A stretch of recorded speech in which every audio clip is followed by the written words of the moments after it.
Hello friends, welcome back to my channel. तो आज की वीडियो में हम कुरान बुक का चैप्टर 25 सूरह अल फुरकान को हिंदी में सुनेंगे। बड़ी बरकत वाला है वह जिसने यह फुरकान अपने बंदे पर अवतरित किया ताकि वह सारे संसार के लिए सावधान करने वाला हो। वह जिसका राज्य है आकाशों और धरती पर, और उसने न तो किसी को अपना बेटा बनाया और न राज्य में उसका कोई साजी है। उसने हर चीज को पैदा किया, फिर उसे ठीक अंदाजे पर रखा। फिर भी उन्होंने उससे हटकर ऐसे इष्ट पूज्य बना लिए जो किसी चीज को पैदा नहीं करते बल्कि वे स्वयं पैदा किए जाते हैं। उन्हें न तो अपनी हानि का अधिकार प्राप्त है और न लाभ का, और न उन्हें मृत्यु का अधिकार प्राप्त है और न जीवन का, और न दोबारा जीवित होकर उठने का। जिन लोगों ने इनकार किया उनका कहना है यह तो बस मन गढ़ंत है जो उसने स्वयं घड़ लिया है, और कुछ दूसरे लोगों ने इस काम में उसकी सहायता की है। वे तो जुल्म और झूठ ही के ध्येय से आए। कहते हैं ये अगलों की कहानियां हैं जिनको उसने लिख लिया है, तो वही उसके पास प्रभात काल और संध्या समय लिखाई जाती है। कहो उसे अवतरित किया गया उसने जो आकाश और धरती के रहस्य जानता है।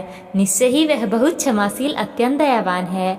उनका यह भी कहना है इस रसूल को क्या हुआ कि यह खाना खाता है और बाजारों में चलता फिरता है। क्यों न इसकी ओर कोई फरिश्ता उतरा कि वह इसके साथ रहकर सावधान करता, या इसकी ओर कोई खजाना ही डाल दिया जाता, या इसके पास कोई बाग ही होता जिससे यह खाता। और इन जालिमों का कहना है तुम लोग तो बस एक ऐसे व्यक्ति के पीछे चल रहे हो जो जादू का मारा हुआ है। देखो उन्होंने तुम पर कैसी कैसी फफ्तियां कसी, तो वे बहक गए हैं। अब उनमें इसकी सामर्थ्य नहीं है कि कोई मार्ग पा सके। बरकत वाला है वह जो यदि चाहे तो तुम्हारे लिए इससे भी उत्तम प्रदान करे। बहुत से बाग जिनके नीचे नहरें बह रही हो और तुम्हारे लिए बहुत से महल तैयार कर दे। नहीं, बल्कि बात यह है कि वे लोग कियामत की घड़ी को झुठला चुके हैं, और जो उस घड़ी को झुठला दे उसके लिए दहकती आग तैयार कर रखी है। जब वह उनको दूर से देखेगी तो वे उसके बिफरने और सांस खींचने की आवाजें सुनेंगे, और जब वे उसकी किसी तंग जगह जकड़े हुए डाले जाएंगे तो वहाँ विनाश को पुकारने लगेंगे। कहा जाएगा आज एक विनाश को मत पुकारो बल्कि बहुत से विनाशों को पुकारो। कहो यह अच्छा है या वह शाश्वत जन्नत जिसका वादा डर रखने वालों से किया गया है। यह उनका बदला और अंतिम मंजिल होगी। उनके लिए उसमें वह सब कुछ होगा जो वे चाहेंगे, उसमें वे सदैव रहेंगे। यह तुम्हारे रब के जिम्मे एक ऐसा वादा है जो प्रार्थनीय है। और जिस दिन उन्हें इकट्ठा किया जाएगा, और उनको भी जिन्हें वे अल्लाह को छोड़कर पूजते हैं, फिर वह कहेगा क्या मेरे बंदों को तुमने पथभ्रष्ट किया था, या वे स्वयं मार्ग छोड़ बैठे थे। वे कहेंगे महान और उच्च है तू, यह हमसे नहीं हो सकता कि तुझे छोड़कर दूसरे संरक्षक बनाए, किंतु हुआ यह कि तूने उन्हें और उनके बाप दादा को अत्यधिक सुख सामग्री दी, यहाँ तक कि वे अनुस्मृति को भुला बैठे और विनष्ट होने वाले लोग होकर रहे। अतः इस प्रकार वे तुम्हें उस बात में जो कुछ तुम कहते हो झूठा ठहराए हुए है। अब न तो तुम यातना को फेर सकते हो और न कोई सहायता ही पा सकते हो। जो कोई तुम में से जुल्म करेगा उसे हम बड़ी यातना का मजा चखाएंगे। और तुमसे पहले हमने जितने भी रसूल भेजे थे वे सब खाना खाते और बाजारों में चलते फिरते थे। हमने तो तुम्हें परस्पर एक को दूसरे के लिए आजमाइश बना दिया है। क्या तुम धैर्य दिखाते हो? तुम्हारा रब तो सब कुछ देखता है। जिन्हें हमसे मिलने की आशंका नहीं वे कहते हैं क्यों न फरिश्ते हम पर उतरे या फिर हम अपने रब को देखते। उन्होंने अपने जी में बड़ा घमंड किया और बड़ी सरकसी पर उतर आए। जिस दिन वे फरिश्तों को देखेंगे उस दिन अपराधियों के लिए कोई खुशखबरी न होगी, और वे पुकार उठेंगे पन्हा पन्हा। हम बढ़ेंगे उस कर्म की ओर जो उन्होंने किया होगा और उसे उड़ती धूल कर देंगे। उस दिन जन्नत वाले ठिकाने की दृष्टि से अच्छे होंगे और आरामगाह की दृष्टि से भी अच्छे होंगे। उस दिन आकाश एक बादल के साथ फटेगा और फरिश्ते भली प्रकार उतारे जाएंगे। उस दिन वास्तविक राज्य रहमान का होगा, और वह दिन इनकार करने वालों के लिए बड़ा ही मुश्किल होगा। उस दिन अत्याचारी अपने हाथ चबाएगा, कहेगा ऐ काश मैंने रसूल के साथ मार्ग अपनाया होता। हाय मेरा दुर्भाग्य, काश मैंने अमुक व्यक्ति को मित्र न बनाया होता। उसने मुझे भटकाकर अनुस्मृति से विमुख कर दिया, इसके पश्चात कि वह मेरे पास आ चुकी थी। शैतान तो समय पर मनुष्य का साथ छोड़ ही देता है। रसूल कहेगा ऐ मेरे रब, निसंदेह मेरी कौम के लोगों ने इस कुरान को व्यर्थ बकवास की चीज ठहरा लिया था, और इस तरह हमने अपराधियों में प्रत्येक नबी के लिए शत्रु बनाया।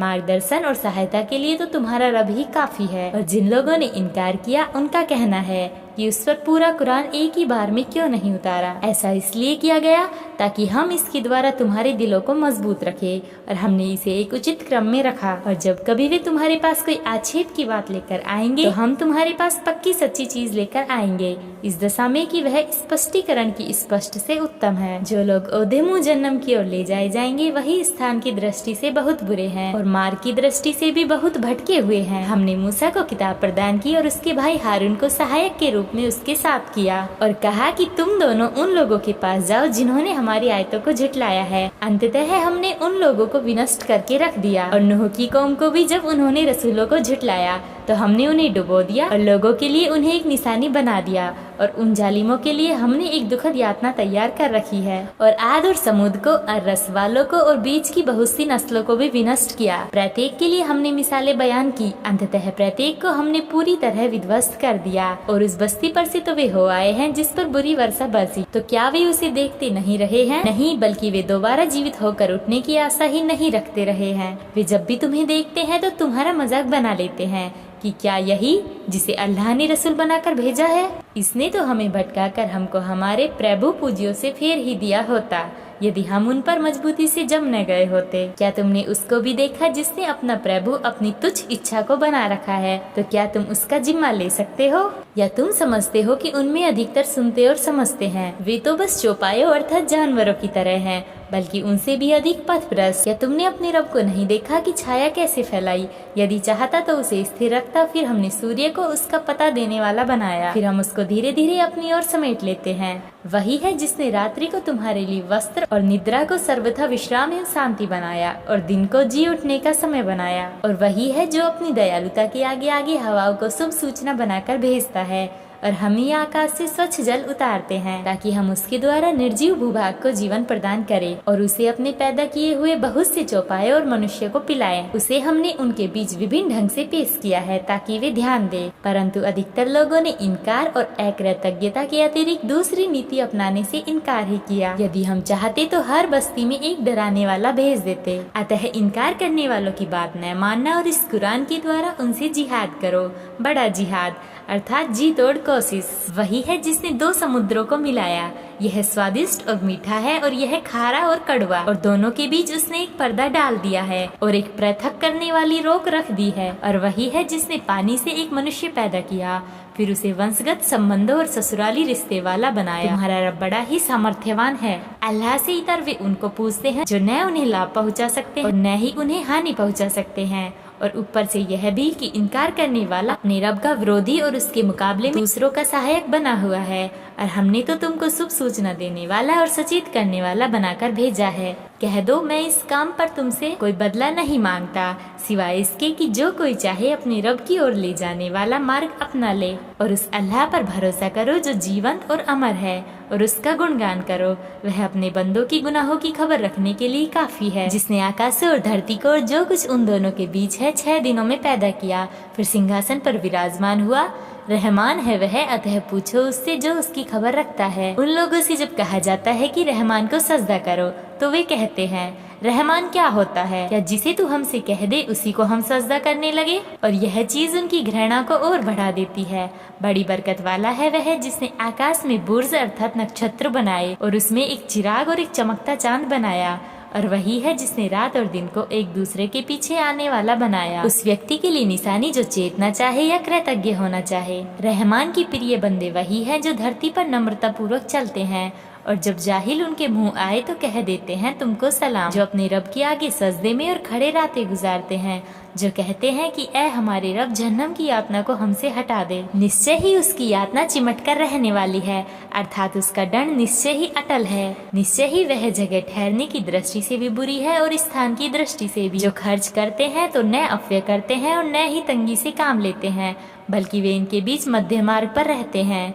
जो अल्लाह के साथ किसी दूसरे पूज्य को नहीं पुकारते और न नाहक किसी जीव को जिसके कत्ल को अल्लाह ने हराम किया है कत्ल करते हैं, और न वे व्यभिचार करते हैं। जो कोई यह काम करे तो वह गुनाह के बबाल से 2 चार होगा। क़यामत के दिन उसकी यातना बढ़ती चली जाएगी और वह उसी में अपमानित होकर स्थायी रूप से पड़ा रहेगा, सिवाय उसके जो पलट आया और ईमान लाया और अच्छा कर्म किया। तो ऐसे लोगों की बुराइयों को अल्लाह भलाइयों से बदल देगा, और अल्लाह है भी अत्यंत क्षमाशील दयावान। और जिसने तौबा की और अच्छा कर्म किया तो निश्चय ही वह अल्लाह की ओर पलटता है, जैसा कि पलटने का हक है, जो किसी झूठ और असत्य में सम्मिलित नहीं होते और जब किसी व्यर्थ के कामों के पास से गुजरते हैं तो श्रेष्ठता पूर्वक गुजर जाते हैं, जो ऐसे हैं कि जब उनके रब की आयतों के द्वारा उन्हें याद दहानी कराई जाती है तो उन आयतों पर वे अंधे और बहरे होकर नहीं गिरते, और जो कहते हैं ऐ हमारे रब, हमें हमारी अपनी पत्नी और हमारी संतान से आंखों की ठंडक प्रदान कर और हमें डर रखने वालों का नायक बना दे। यही वे लोग हैं जिन्हें इसके बदले में कि वे जमे रहे